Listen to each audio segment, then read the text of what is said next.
right, welcome into the show, guys. We're going to give you some baseball coverage to start the show. I got Tim here on the line. He had to do the baseball show a little bit later this week. He's been under the weather. That makes two of us, Tim. And so we're going to have Tim do his baseball coverage. So if you're on the line looking to talk basketball, he'll be on for an hour, maybe a little bit longer. And that'll give us all a chance to kind of sit back without distractions and watch the Laker game and listen to Tim. And if you're listening in the archives, get set for some good baseball coverage. And then after that's done, we'll give you the NBA coverage. So, Tim, I believe let's see if this is John. John, is that you, bud? Yeah, how you doing? Doing good. And Tim? Yeah, what's up, man? All right, I'm going to get out of your way, guys. Have at it. Educate us. All right, first off, let's give a shout-out to the Philadelphia 76ers. Big win, and if you guys didn't know, I'm a Sixers fan. So, great game. What we're going to do tonight, basically, we're going to run over some scores. There's a few things going on in baseball right now. Kerry Wood, out of the blue today, basically retired. Paul Konerko got injured. Albert Pujols last night got up to 3 home runs. We're going to be talking about Brian McNamee versus Roger Clemens. That's kind of getting interesting. We're going to run over the scores again after that because they'll certainly be changed by then. And then we're going to talk about how the playoff format, how that is going to switch this season from how it was in the previous 15 or so seasons. And interleague play will be held every day beginning next year because of the new system with the Astros moving to the American League. We'll get further into that, along with some of the hot players. We certainly know about some of the hot players like Matt Kemp and Josh Hamilton that are getting credit, but there's some other guys that have had really good starts to their season, in the NL East especially, that have not gotten their due credit. We're going to give those guys their credit, and then that'll be pretty much it for the night unless anything else comes up. We will begin, though, by going over some scores, and we'll start in Detroit, where the Tigers were very close to giving Justin Verlander his third career no-hitter. 1 out in the 9th inning. He had a no-hitter before it was finally broken up. He still goes for the shutout, improves to 5-1 with the 2.14 ERA, having another tremendous season coming off the year in which he won the MVP and was also the Cy Young Award winner in the American League. So an absolutely tremendous season for him last year. And, John, what did you think about this game? Because he almost threw a no-hitter again. Yeah, I mean, he brought his fastball in the 9th again, hit 99. His curveball looked filthy. It was very close. I mean, literally 2 outs away from another no-no. Yeah, I mean, Justin Verlander is one of these type of guys that can really go out there, and every time he goes out there, he possesses the ability to throw a no-hitter. He does not have too many bad starts. He's similar to what Roy Halladay is, really. He's not going to go out there and give you too many clunkers. He's going to give you a really good shot to win the game. And really, if you don't win the game with a guy like Justin Verlander on the mound, especially when you're the Tigers, a team that doesn't have a ton of depth, then there's kind of something wrong with it. Yankees defeat the Cincinnati Reds, improved to 21-18, 19-19 overall for the Reds. They win 4-0. Andy Pettit has a nice second start with them, improves to 1-1 with a 2.51 ERA, and Bronson Arroyo drops to 2-2 with a 3.46 ERA. What do you think about what you've seen out of Andy Pettit so far this season? He looked sharp tonight, definitely. A lot better than his opener against Seattle. One thing for concern, though, is innings pitched. I mean, he threw 8 scoreless today, which is tremendous for Yankee fans. But I don't know how long of a season he'll be able to go with pitching 8 innings a game. I think they have to watch his innings pitched definitely carefully if they want him in the postseason, if they make it.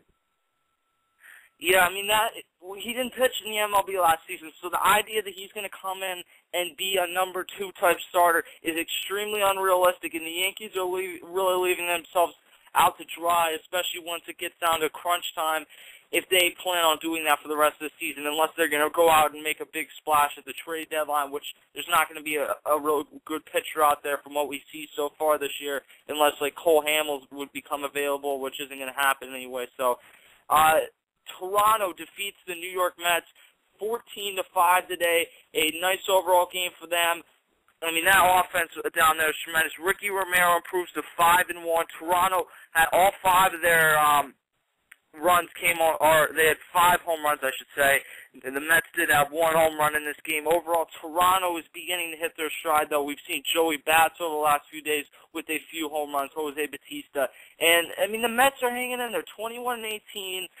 They're there. I mean, I cannot see them holding on and playing like how they have the first month and a half of the season for the entire year, but who knows? Maybe they will. Yeah, I mean, the Blue Jays, I mean, they hit the crap out of the ball today. 5 homers, 2 by Aaron Sivia, 2 by Rajai Davis, and 1 by Gomes. I mean, you're not even talking about Jose Bautista in that. So once he gets going, you better watch out for this offense because their lineup has the potential to be one of the best in the AL East. Yeah, certainly, no question. The Braves, who I picked to surprise everyone and go to the World Series this year, they are flying under the radar, currently leading the NL East now, I believe. 25-15, they improved to today. Tommy Hanson picks up the win, improves his ERA to 3.31, goes 5-3. James Shields drops to 6-2 with a 3.77 ERA. Craig Kimbrell, who led the MLB in saves last year, gets his 12th save of the season. This is a really interesting overall series because the Braves and the Rays are certainly 2 teams that I believe are World Series contenders, so this is a series that you want to watch. Yeah, Hanson looked very sharp over 7 today against the Rays. Both have very similar records, 25-15, 24-16. This could very well be maybe a World Series down the road. Philly and Boston, I'm not talking about the NBA game tonight. The Phillies hosted the Red Sox tonight in Philadelphia at CBP, Citizens Bank Park. Cole Hamels looks sharp as always. Phillies improved to 21-19 with a 6-4 win over the Red Sox, who dropped to 18-21. Bobby Valentine's thrown out of this game again.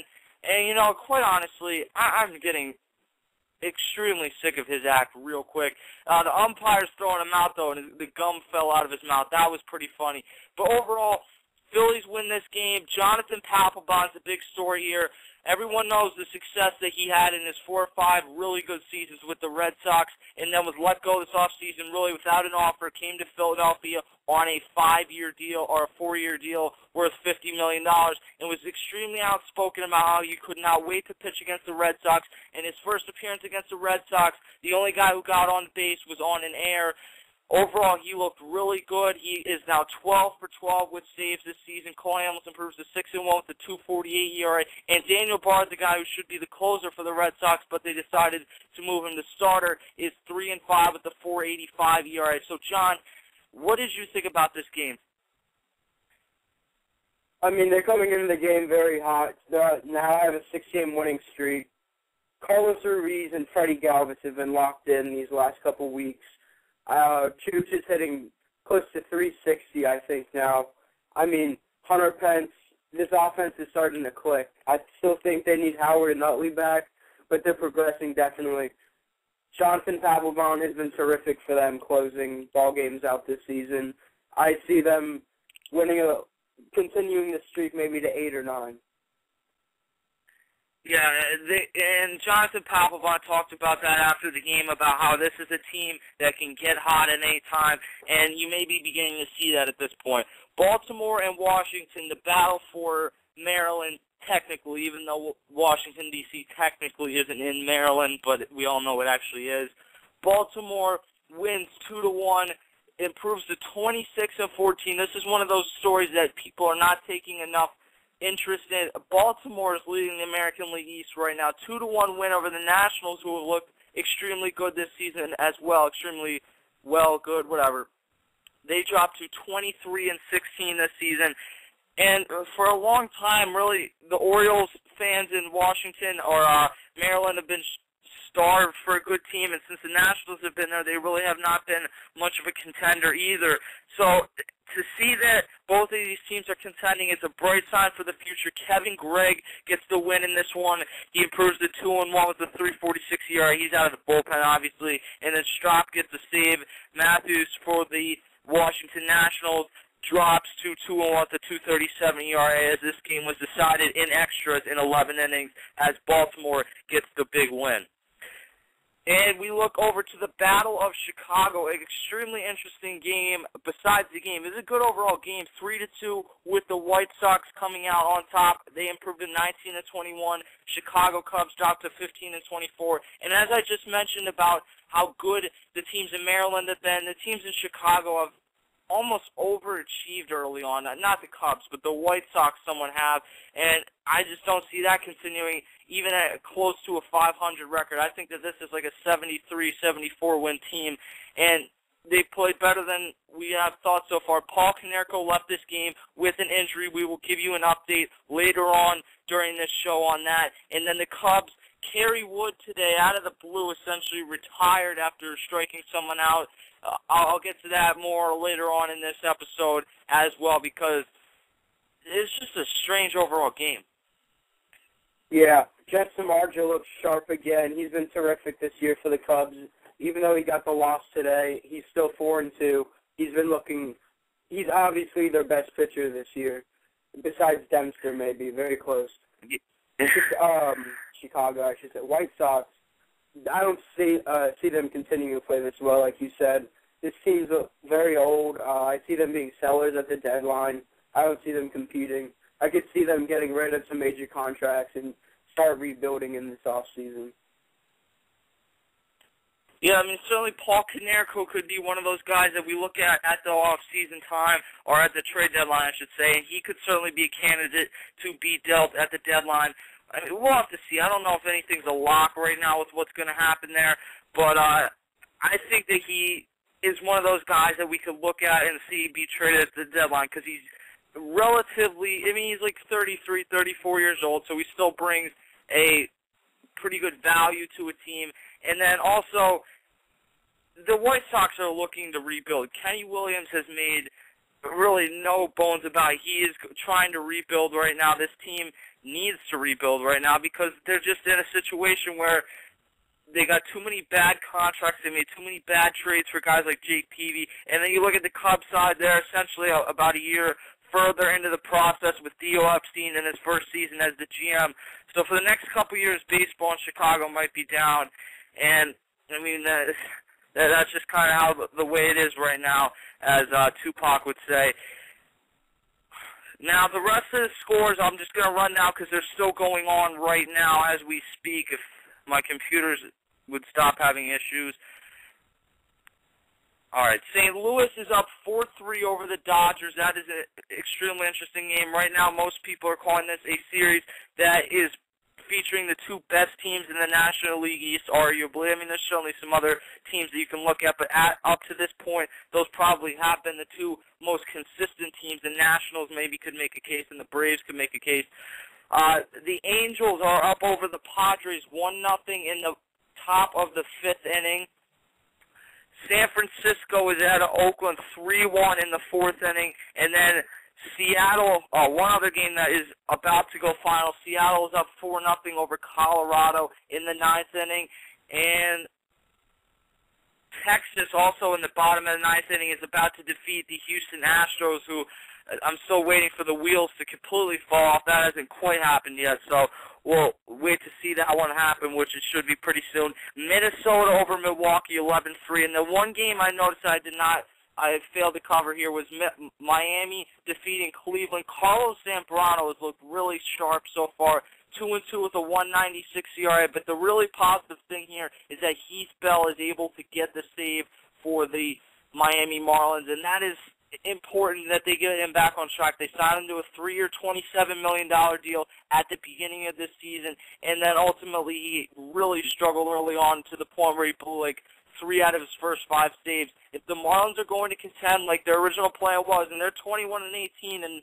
the middle of, or closer to the end of May, and they're not in a bad situation, but they are going to need him to be at the elite level that they paid him to be if they're going to contend. Yeah, this is a great sign for the Miami. Heath Bell, they definitely need him, like you just said. Zambrano's been pitching terrific this year. ERA's under 2. Miami is a team to watch, definitely. I think this team could become very hot like Philadelphia is right now, and they might compete for the NL East and be right up there the whole year. Yeah, no question. The NL East has gotten so much better. The Phillies obviously ran away with 102 wins last season, but the Braves, and this is what I've been telling people, the Braves won 90 games last year and they choked. They're a really good team. The Nationals, I still think, are about a year away, but even with that being said, I thought that they'd win 84 or 85 games this season, so it's not like this was a team that we thought was going to be a bad team coming into the season. The Marlins, I thought, were overhyped, but I still saw like 86 games this season. Overall, the NL East looks really good, and the Mets have even been good so far. So it's going to be a much more interesting division than it's been over the past 5 or so seasons, because really, if anything, it's been a race between the Phillies and the Mets early on in those years. But it really, for the last couple seasons, it's pretty much been the Phillies' division to lose over most of those seasons. Now, let's get on to some of the news and notes of this week in baseball. We will start with something that just kind of came up out of nowhere, and that is Kerry Wood retiring after the game today. Everyone knows what Kerry Wood had originally was when he came into the MLB, and that he would really struggled with injuries around 04-05. His career, like his teammate Mark Pryor, kind of just fell off the map. The difference is that Kerry Wood was able to come back, kind of reinvent himself as a solid reliever, and he still brought a really good amount of relief over the past few years. There were teams like the Phillies, some contenders, looking to sign him this offseason. He just had no interest. He wanted to stay in Chicago. I really think he enjoys being in Chicago. And essentially today, he's not that old. He retired after the game today. I don't know where this came from, but it happened. The only guy I ever remember retiring during the season before was Ken Griffey Jr. the other year, and that was after he fell asleep during a game in the dugout, so there was reasoning behind it. The Kerry Wood thing just doesn't make a ton of sense. If he was going to retire, either why didn't he do it last offseason, or why didn't he just wait till this offseason to do it? I don't know where this came from. I know that the Cubs are a bad team, and that Kerry Wood has always looked to be a guy in the future that has a role in the Cubs organization. That's been something that he's been very vocal about, that he wants to be in the Cubs organization long term. But I just don't get why you just retire out of the blue. I think he could have been a guy that went to a contender at some point in this season as well, and ultimately that just was not what he was looking for. He was looking to finish his career with the Cubs, and he did that just in a pretty strange way today. Yeah, very strange. And not even right halfway through the second month of the season. It's a strange way to go out, definitely. I mean, this team's not contending like you said, but I don't see any reason why they just retire. If you're going to do that, you do that at least close to the All-Star break or do it last off-season. You obviously lost the passion, or there's an injury we don't know about. I don't know, but it doesn't make much sense. The injury thing, you might have a point about, but you'd think if there was an injury, why not just make it public? It's not like there's something to hide with an injury. I mean, I guess maybe he's just a private person. He wants this to know why, or he wants to keep it private why he's retiring. And the injury thing is certainly possible, but it just doesn't seem to make a ton of sense, because he wasn't pitching that badly this season, and he's been a really good pitcher for the last 2 or 3 seasons. He was with the Cubs as a reliever, then he went to the Indians and the Yankees for about a season and a half, and then he came back to the Cubs last year, had a really nice season, and had a lot of teams vying for his services this offseason, and ultimately he decided to stay with the Cubs. So just a strange overall career in general, because Kerry Wood, in the early 2000s, if you don't remember how good Kerry Wood was, this guy had a 20 strikeout game. 20 strikeouts in one game is off the charts good. And, I mean, it is just kind of weird to see a guy just retire in the middle of the season. I don't know. Paul Konerko also in this game. I'm looking up exactly what happened to him, because I saw the report after the game that just like the initial report, but they were still doing more tests. Paul Konerko today was hit by in the head by a pitch by Jeff Samardzija, and essentially what ended my baseball career was me getting hit in the head with a baseball. So I could kind of relate to this. except mine was probably a little worse because my helmet fell off and I got hit straight in the head with the baseball, but you guys really don't care about that. So let me read you off from the SunTimes.com, essentially the report they have put out about what's going on. White Sox first baseman Paul Konerko left Friday's game against the Cubs after getting hit with a pitch from Cubs right-hander Jeff Samardzija. Konerko has a small cut and swelling above his left eye and swelling. He is undergoing further tests. So nothing has really been put out past this point. He had hit a home run earlier in this game. I really hope that this was not a deal where they were throwing at him. You know, I guess it's kind of a rivalry between the Cubs and the White Sox. The problem is that just neither of the teams are really any good.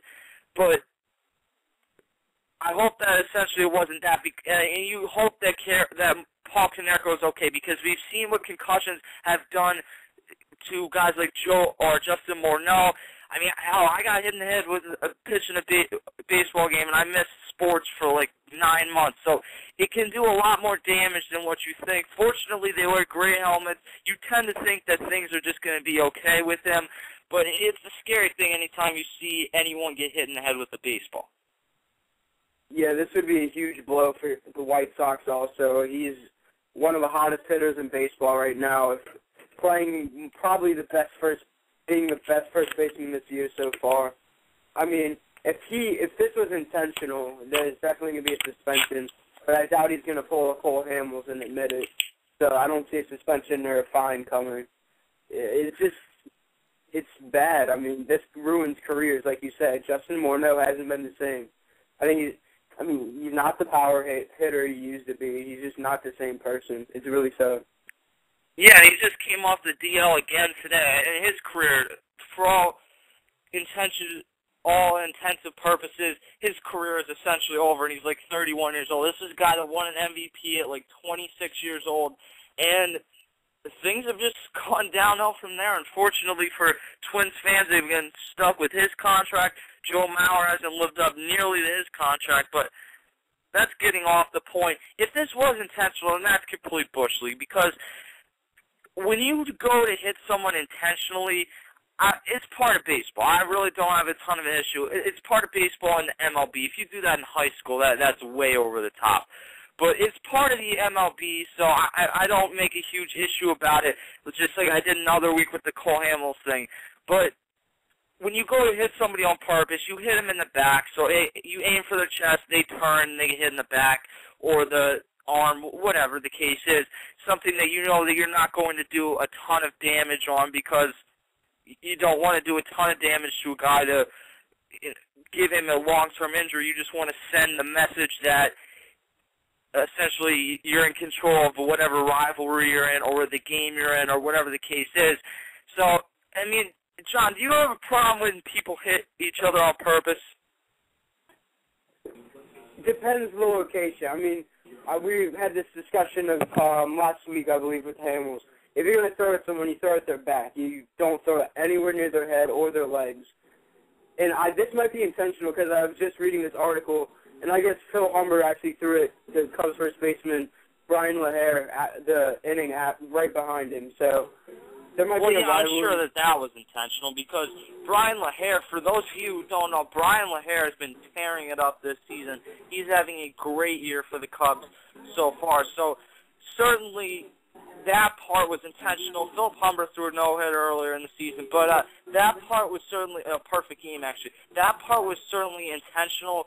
I really hope that the original throw is not intentional. But if the best player in the team gets hit in the head, then that's kind of what we've come to in MLB right now, is that especially in the aftermath of the Cole Hamels, Bryce Harper thing, that you're going to assume that it was intentional.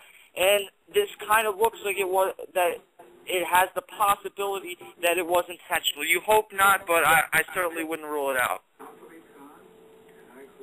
Now, the next thing we're going to talk about is Albert Pujols.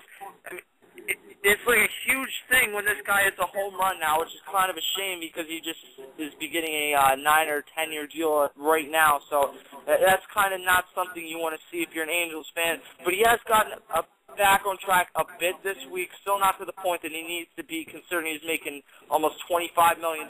But He is batting .212 right now with 3 home runs and 18 RBIs, and 2 of those home runs have come this week. He's finally keeping his average steadily up over 200.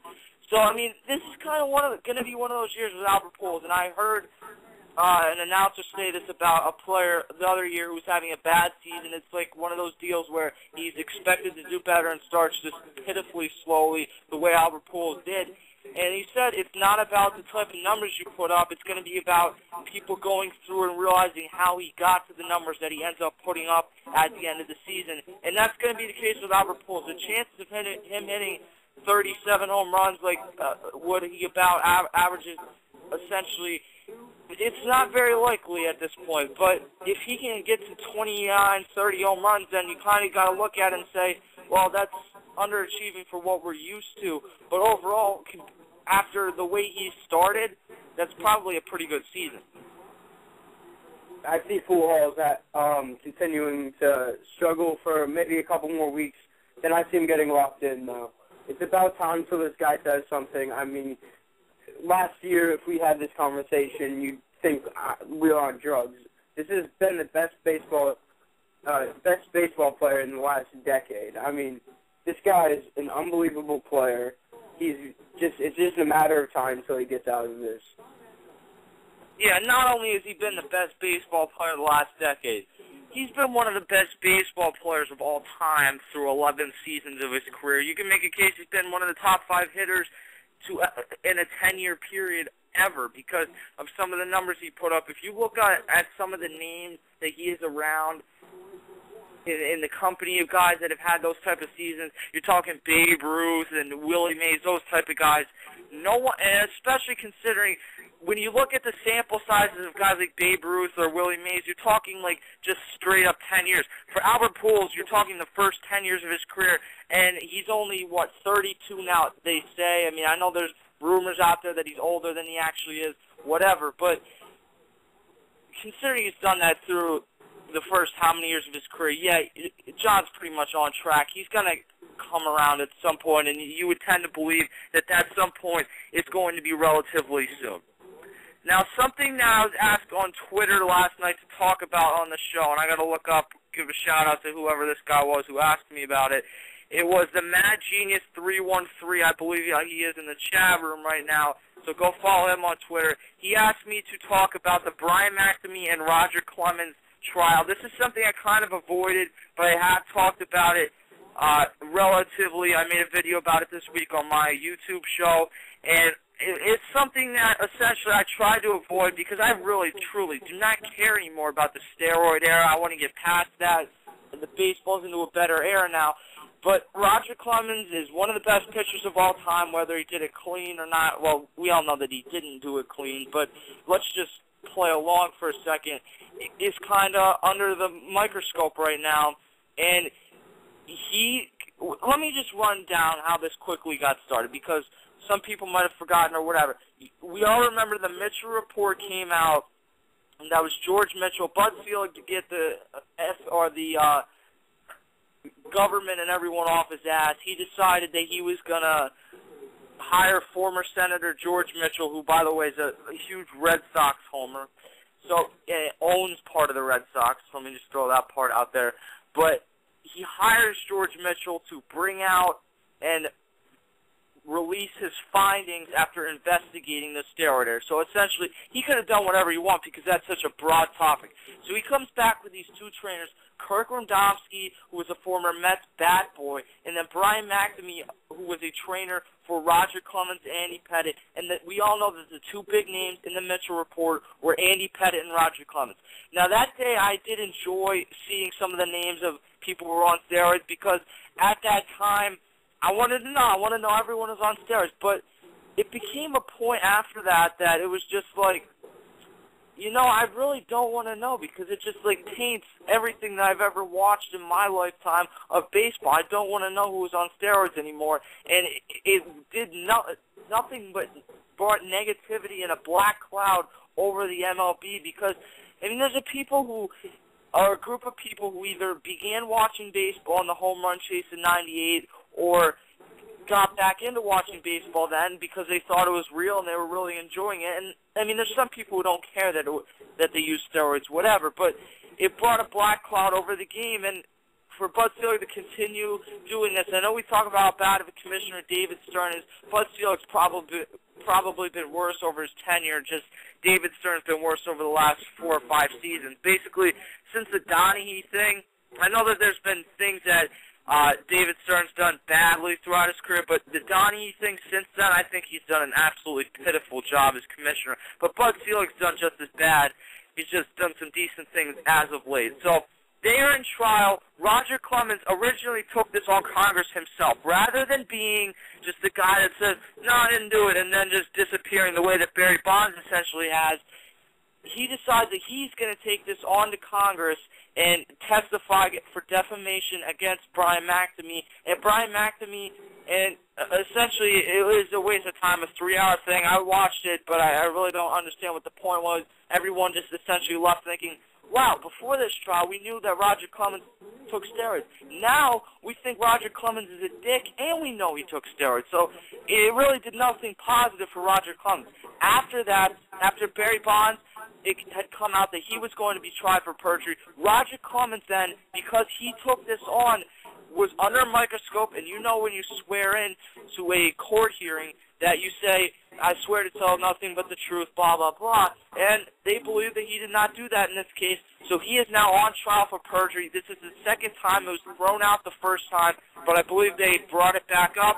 And this time, Brian McNamee's evidence that he has saved has been allowed to be saved. And the big piece of evidence coming up right now is the fact that apparently Brian McNamee saved some of the samples and things that he took from Andy Pettitte, Roger Clemens, and Chuck Knobloch. If you remember Chuck Knobloch, second baseman for the Yankees during the late 90s, 4-peat, whatever. But, or was it 3 or 4? Whatever. I think it was a 4-peat. But regardless, he was a second baseman there. Him and Pettitte have both said, yeah, he gave us HGH, and Pettitte even said that Clemens did. So, essentially the big piece of evidence that is now being allowed to be used is this beer bottle that has samples apparently from Roger Clemens, Andy Pettitte, and Chuck Knobloch. But the thing is, Brian McNamee changed his story on this, and this is what's kind of make Rusty Hardin, Brian McNamee, or Roger Clemens' lawyer, has said that he's just making this stuff up on the fly. And I can tell you, I've seen this Rusty Hardin guy. He's your typical lawyer. Really old guy, probably divorced, and seems like a real pain in the ass. But I think that the point is he's doing a pretty good job as a lawyer. And I think that overall he has a very good chance to win his case because Brian McNamee is just coming off as such a nut job, or whatever, I don't know, nut job, but he's coming off as very unbelievable and really strange. And anyone who saved samples that they took from people's bodies, like from 1999 on, that's a little strange too. But he did it, and I think that people want to see Roger Clemens go down. A lot of people do. A lot of people like me just want to see it end. But it's out there now, and I was asked to talk about it. So there's essentially what I think. And the judges said that this has to be wrapped up by June 8th, or it has to be they have to give it like a 1-month recess and bring in a new jury or something, because essentially this has been going on for 2 weeks already. And I mean, the jurors, they have a life too. I mean, you hear about all these people complaining that, oh shit, I got called for jury duty next week, but most people aren't getting called to like month-long cases, and cases that can go on even longer than that. And in this case, it kind of sucks for the people that have, because if you read down through some of these people, they don't care about baseball and whatever. I did that the other day on my YouTube show, if you want to go check that out, where I talked about all the people that are on the trial or on the jury. And the one lady the other day actually got dismissed because she was sleeping during the trial. So it's been a long, drawn-out trial. And, John, what have you thought about this? It's terrible for baseball, quite honestly. I mean, Roger Clemens is making a dick out of himself, practically.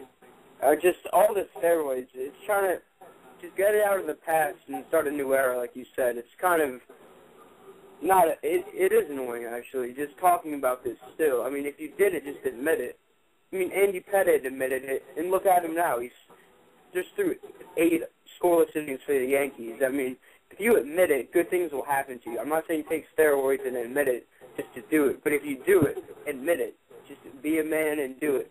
You won't get all this publicity like Bonds and Clemens have been getting. If you're going to do it, just admit it. Yeah, I agree, but I don't see that happening anytime soon. We know Barry Bonds is one of the most stubborn. I mean, even before steroids, everyone hated Barry Bonds because he was just such a jerk. And he was so good at it. If I was growing up in that time, Barry Bonds probably would have been one of my favorite players because he was just a beast. I'm talking Pittsburgh Pirates days and very early San Francisco Giants days. But, I mean, he was always just an arrogant jerk, and you never hear anyone say anything positive. You can't find really, I've never heard one person who worked with the Giants or Pirates or anything, because I've talked to people that have had anything positive to say about Barry Bonds. They said he was very unapproachable, very unlikable, whatever. There's your talk on the steroids thing, because it's something that is continuously brought up when you talk about baseball. But overall, we're in a better era of baseball now. I think that it's pretty simple. If you're a big baseball fan, you understand at this point that we've moved on from that era, and in my opinion, that's a great thing. Let me run down some scores right now. Minnesota up 11-3 over the Brew Crew in the bottom of the 9th inning, so that will wrap up. Angels up 4-0 over San Diego. They appear to be hitting their stride as a team overall in the top fifth. Top fifth in L.A., St. Louis and the Dodgers are tied 4-4, and then in San Fran, they are up 6-1 over the Oakland Athletics, who there's some talk that they could potentially be moving out of Oakland in the near future. We will get to that as well later on in the show, closer to 12 o'clock. But the next thing that I want to talk about is the MLB interleague play next year, because this is going to be extremely weird. Let's put it that way. A lot of people have talked about how they like interleague play, love interleague play, and then you get these other people who will say, oh, man, the Mariners are playing the Padres tonight. This is why interleague play is terrible. We should only have NL teams play NL teams and AL teams play AL teams. And then I look at the NL schedule, and I realize, oh, wow, instead of that, let's watch the Padres against the Pirates tonight. So it's stupid when people say that, because it's just how the schedule works out. You're going to have some clunker games overall, and that's kind of how it is. Now, next year, the Astros are moving to the AL West, so there's going to be 15 teams in each league, 5 teams in each division, so finally baseball will be balanced out. It's something that they've kind of needed to do for a long time now, and they are going to do beginning next season. So the question has really been, how are they going to schedule all this with the interleague play? And they're going to be doing interleague play now year-round, because if you hadn't done that, then you'd have to have like 2 teams off every night. It's weird, but you'd have to have like a certain amount of teams that don't play each night to make it work. So they're going to have interleague play each night, and this is how, I'm reading this from Jason Stark. He said it will be an NFL-like schedule. Each division will be lined up against a designated division in the other league on a rotating basis, and everybody plays everybody. The tentative plan, for example, is that the AL West will be matched up with the NL Central next year.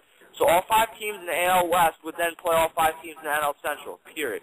So it'll just be all year round, though, so it'll be moved across the entire season. And I think that that's a good thing, because I love baseball, Jude. If you go to watch like a Phillies and Red Sox game or one of those type of things, it's a really fun overall thing to see. And you love to see more of those matchups of some of the better teams playing the better teams down the stretch in like August and July, and you just don't really get to see that because the MLB interleague play has only traditionally been in early June through or late May throughout June, and then a little bit of July, unless you have to make anything up after that, but usually they try to get that made up in June. So I like the fact that they're going to spread this out through the entire season, and I think it's a good thing for baseball. Yeah, I do too. I think this is great. Interleague's exciting. I mean, you get to see AL pitchers hit. I mean, a couple years ago we saw CC hit a 450-foot shot at in LA against the Dodgers. I mean, it's good for baseball, like you said. It's going to be very exciting. Matchups like the Braves and Rays and Red Sox, Phillies, Reds, Yankees, stuff like that. It's going to be exciting for a baseball fan, and I think it's going to be great for baseball, and it's going to be much like NFL, like a designated division, like you went over. Yeah, I like that too. It's not going to be. I actually wouldn't even mind if they made it like the NBA or the NHL, where anyone could play anyone. But the NFL is kind of more of a league that is stable. So to model yourself after that is probably a better thing than modeling yourself after the NBA, where Ron Artest can beat the ref up. He could probably sell drugs on the court, and he'd still be allowed in the league. And looking through the chat room, and I'm trying to somewhat watch the game while I do this, it appears that Ron Artest has need Russell Westbrook. So whatever, Ron Artest. This guy's been given so many chances. Like anyone else does all this stuff, and they're like out of the league or at least suspended. In any other league, you don't get this many chances. But whatever, that's David Stern. He's more concerned with people like talking bad about the league or making a comment about how bad of a ref like Joey Crawford is, even though, I mean, I've watched him. It's not just when he refs the Lakers games. It's overall. That guy is such an idiot, and he always goes with the crowd. I can't stand Joey Crawford. But anyway, getting back to the MLB coverage, the next thing that we're going to talk about is the division. With the new wild card system, let me just run over how that's going to go again. There's now going to be 2 wild cards in each league, NL and AL. And the 2 teams that win the wild card will play a 1-game playoff, and then they will be able to go in and play. That number 4 seed would play the number 1 seed, or just like a normal thing would, except now division teams are allowed to play in the NLDS and ALDS, which is normally the first round of the playoffs. So I like that part overall. The only part that has been in question is that after that, what's going to be the format of the divisional series. And apparently it is going to be not the typical 2-2-1 that we've been used to, where the home team hosts the first 2 games, they go on the road for the next 2, and then they go to 1 game for the game 5 is a home game. It isn't going to be that. And this has been kind of controversial as it's somewhat leaked throughout the last few weeks, is that now in the divisional round, the team that has the higher seed will be on the road for the first 2 games and then get the final 3 games home. I'm sorry, in a 5-game series, that just does not work out, and it's not right for the team that is going to win more games and have the better season to have to go play those first 2 games in a row. I really disagree with what the MLB has done here. I don't like it either. It's not very fair to the better team. I mean, home field advantage is crucial in the MLB, in any sports, really. Definitely playoff time. I mean, this will play a factor, and it's going to be interesting. Yep, it will, and I just want to run over a few other things, and then we'll hand it back over, and we'll talk some NBA, and hopefully I'll stay on for that a little, too. Carlos Ruiz and David Wright, 2 guys that aren't getting credit, and also Rafael Furcal, a few guys that really have not gotten a lot of credit so far this season. We've certainly seen guys like Josh Hamilton and Matt Kemp, who was placed on the 15-day DL with, I believe, a hamstring strain yesterday, get their just due for what they've done so far this season. But we have not seen a guy like David Wright or Rafael Furcal or Carlos Ruiz get their credit overall for what they have done this season. And it looks like, okay, here we go. So let me just run over what they've done. I just want to put this out there in general. David Wright this season is leading the MLB in average with a 409 average, 4 home runs, and 22 RBIs, and a slugging percentage of .622, also an on-base percentage of .510. David Wright is tearing it up. He looks like the David Wright that we thought that we were going to see, and then they moved into Citi Field, and things just did not work out for David Wright. But he's been clutch this season. He's had a ton of huge hits, and he's still a great fielder. So David Wright is having a great season so far. Yeah, he's locked in. He's an early NL MVP candidate already, I'd have to say. This is a guy who just loves to play the game. Like, a couple games ago, Terry Collins pulled him out of the game because he was afraid that, I forget who they were playing, the opposing pitcher was going to throw at him because there was some scuffling going on in the game. And him and Collins got into an argument during the game, and David Wright just wants to play the game constantly. He's a great player, great leader, great at defense, great at hitting. I mean, he's just an all-around great player, and I think he's going to have an MVP-type season throughout. Yeah, no question. And it's nice to see a guy like this get back to what they were, what we really thought they were going to be a few seasons ago. And David Wright looks like he's doing that. Who knows? Maybe he'll fall off. I really don't see it. He is eligible. The Mets have a $16 million option for him next season, and it's pretty much a lock that they will pick that up. Carlos Ruiz, an impending free agent for the Philadelphia Phillies. This season, the catcher, Chooch, who is batting .371 with 7 home runs and 29 RBIs, an on-base percentage of .415, and a slugging percentage of .621. And if you watch this guy's career, he's been one of the most underrated catchers. But it's kind of cool to see him hitting like this now, because this is a guy that was, when he came up 27, 28 years old, was a really good fielder, but really could not hit at all. And he has become a really good overall hitter, and in the absence of guys like Ryan Howard and Chase Utley, with Hunter Pence kind of starting slow overall as a hitter, he's really picked them up this season. This guy could already have at least 2 or 3 Gold Gloves if Yadi Molina wasn't in the NL. I mean, he got snubbed last year. Ruiz should have won it.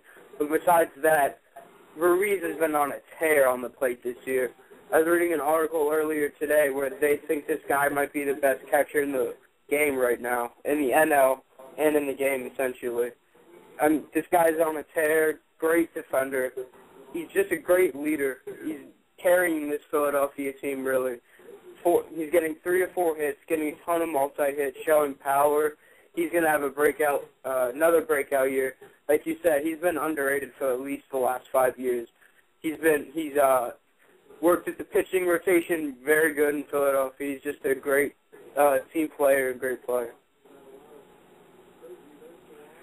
No question. The final guy that I want to get to is Rafael Furcal, having a tremendous season, and this is the first year in a long time where we've been able to see him kind of stay healthy, and in a lineup where Carlos Beltran is tearing it up. David Freese has looked good. I mean, this lineup has just been one of the best in the game so far, probably the best overall besides the Texas Rangers. He's hitting .362, 2 home runs. He's never been a huge power guy, 18 RBIs, an on-base percentage of .423, and a slugging percentage of .490.